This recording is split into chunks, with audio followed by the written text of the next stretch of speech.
मैं पारुल मेरे YouTube channel पे आपका स्वागत करती हूँ। सबसे पहले आपसे विनती करती हूँ कि आप अपने रूम की लाइट्स को ऑफ़ कर लीजिए और गहरी नींद में जाने की कोशिश करिए।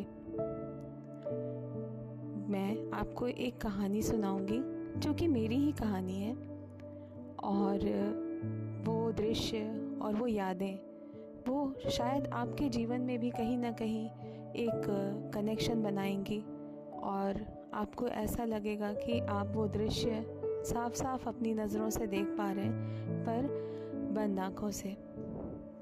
तो ये बात है 1990 की। स्कूल की छुट्टियां हो गई थी और हम सब बच्चे बहुत खुश थे कि अब हम सब अपने अपने नानी के घर या दादाजी के घर जाएंगे। और उस समय बहुत आम बात नहीं थी कि कहीं बाहर घूमने जाना या किसी पहाड़ों पे कोई जाना, ये बहुत आम बात नहीं थी। ज़्यादातर यही होता था कि हम अपने नानी के घर या दादाजी के घर जाएंगे।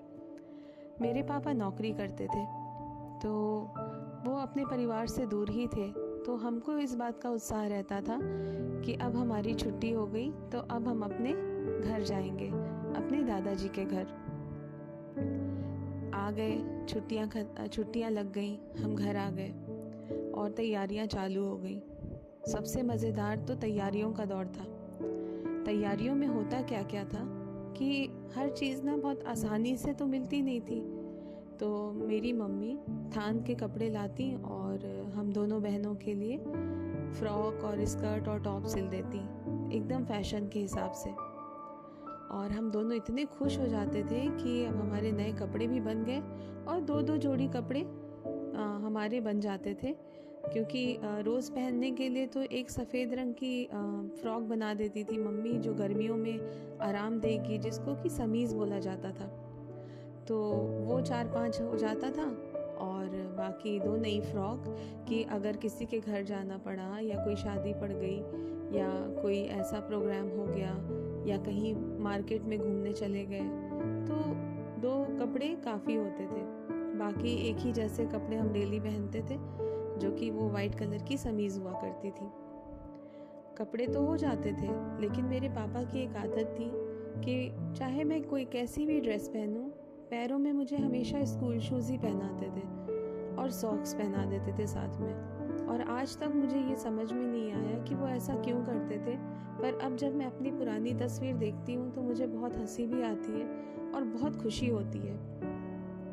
अब आती थी पैकिंग की बारी, तो मेरे पापा हम तीनों भाई बहन का सबके कपड़े लेके बैठते थे और सबको बहुत देर तक धीरे धीरे प्रेस करते थे, फोल्ड करते थे।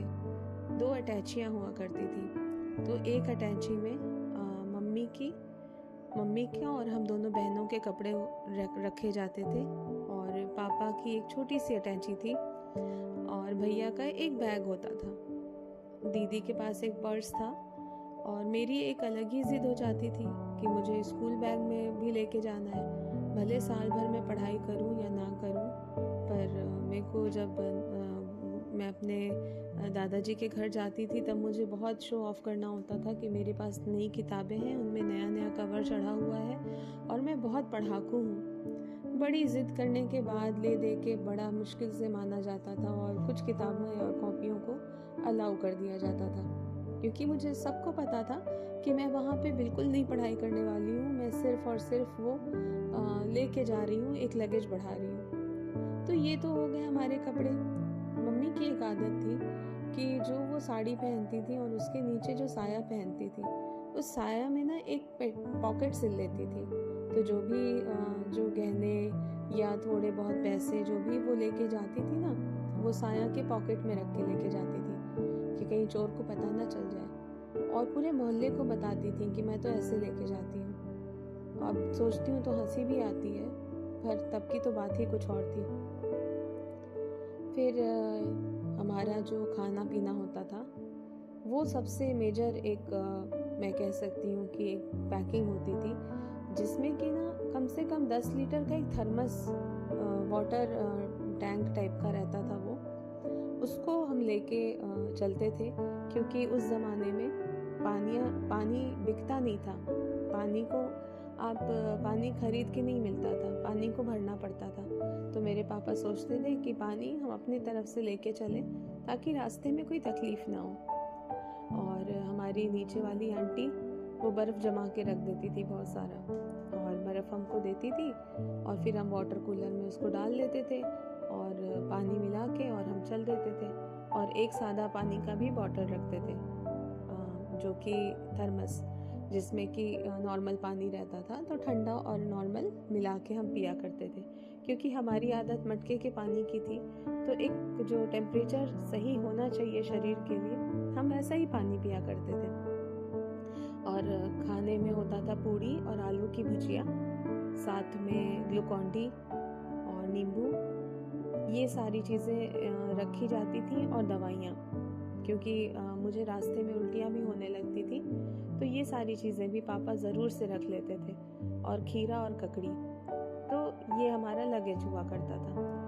फिर हम निकल जाते थे, लेकिन एक दिक्कत थी उसमें कि जब तक हम बस में बैठ न जाएं और बस चलने ना लगे, तब तक हमें यकीन ही नहीं होता था कि हम सच में जा रहे हैं दादाजी के घर। और पापा मेरे ऐसे थे कि कभी भी प्लान चेंज कर देते थे। उनको लगता था कि अगर ज़रूरी नहीं है रहने दें क्या, क्योंकि गर्मी बहुत ज़्यादा होती थी और जहाँ हमारे दादाजी के यहाँ थोड़े संसाधनों की कमी थी और हम यहाँ पे बहुत अच्छे संसाधन में रहते थे। लेकिन जो प्यार था वो हमें वहाँ पे खींचता था, हमको वहाँ जाने का इतना मन करता था कि मैं आपको बता नहीं सकती। लेकिन सब हंसते भी थे। हमारी आंटी जो थी नीचे वाली, वो बोलती थी कि जब बस में बैठ जाना और बस चलने लगे, तब यकीन करना कि तुम लोग सही में जा रहे हो अपने दादाजी के यहाँ। तो ये तो ऐसे चुटकुले और हंसी मजाक चलता रहता था। तो हम निकले और बस स्टैंड पहुँचे, बस भी आ गई, हम बैठ भी गए। और विंडो सीट का झगड़ा होता था पहले मेरे और दीदी के बीच में, लेकिन वो भी समय के साथ कम होने लगा था, क्योंकि मुझे उल्टियाँ होती थी तो मुझे खिड़की के पास अपने आप ही जगह मिल जाती थी और चलने लगी बस। और हम लोग ने घर या हम लोग क्या करते थे कि हम फ़ोन करके निकलते थे, यहीं से फ़ोन कर दिया, खबर पहुंचा दी पास के किराने दुकान में, और उन्होंने हमारे दादा और दादी को इन्फॉर्म कर दिया कि आ रहे हैं इन लोग।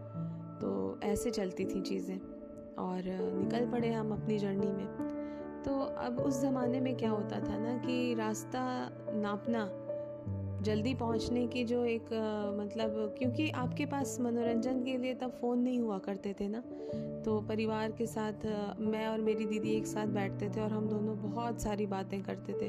और दीदी मुझे हर एक सीन की कोई ना कोई अपने मन बनी कहानी सुना दिया करती थी कि ये पेड़ देखो, इस पेड़ के पीछे ये कहानी है, ये हवेली देखो, ये मंदिर देखो, ये बहुत पुराने ज़माने का मंदिर है। तो वो मुझे बेवकूफ़ बनाती थी और कुछ ना कुछ कहानी सुनाती रहती थी।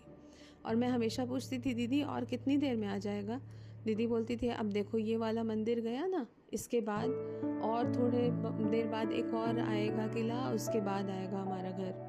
ऐसे पूरे रास्ते भर मैं अपनी दीदी से पूछते हुए जाती थी और वो उल्टा सीधा जवाब देते हुए हम दोनों बहन, रास्ते ऐसे ही कट जाता था बातें करते करते। और फिर एक टाइम ऐसा भी आता था जब बस बीच में रुकती थी और हम लोग को वॉशरूम जाना होता था, और रूम तो होता नहीं था, पर हाँ किसी पेड़ की आड़ में या बस के कोने में बैठ के सब अपना अपना काम निपटा लिया करते थे। तो ऐसे तो जीवन हुआ करता था उस समय। फिर सबसे जो मज़े की चीज़ हुआ करती थी ना, वो ये थी कि जब हम सफ़र में हैं तो हमको पता था कि ये अच्छा टाइम है कि हमको फ्रूटी और लिम्का के लिए मना नहीं किया जाएगा। तो हम पापा से बोलते थे, पापा कोल्ड ड्रिंक पीना है, तो पापा बिना कुछ बोले, बिना कुछ डांटे, बिना कोई शक सवाल, कुछ नहीं, हमको लिम्का और फ्रूटी दिया करते थे पीने के लिए। और हम दोनों बहनें इतने खुश, मतलब साल भर उस दिन का हमको इंतज़ार होता था कि हम जब गोरखपुर जाएंगे तो रास्ते में फ्रूटी और लिम्का पियेंगे। और ऐसे रास्ता कट जाता था और हम पहुंच जाते थे गोरखपुर। और गोरखपुर बस स्टैंड पे जैसे ही हम उतरते थे तो सबसे जो मज़े की एक और चीज़ होती थी कि उस समय ना लीची का सीज़न चलता था। जब हम जाते थे तो बहुत अच्छी अच्छी ना लीचियाँ मिलती थी वहाँ पे। तो पापा मेरे 2-3 किलो लीची खरीदते थे सबसे पहले, घर के बच्चों के लिए और घर के बड़ों के लिए भी। और हम लोग फिर 2 रिक्शा होता था, 2 रिक्शा पापा करते थे और रिक्शे पे हम बैठते थे, मैं, मम्मी और दीदी जैसे तैसे एडजस्ट करके, और भैया और पापा दूसरे रिक्शे पे, और आगे आगे उनका रिक्शा चलता था और उसमें सारा सामान होता था। और पापा के हाथ में पूरा लीची का बड़ा सा गुच्छा, जिसमें 2-3 किलो लीची हुआ करती थी। और ये हमारा ये हो जाती थी शॉपिंग उतरती।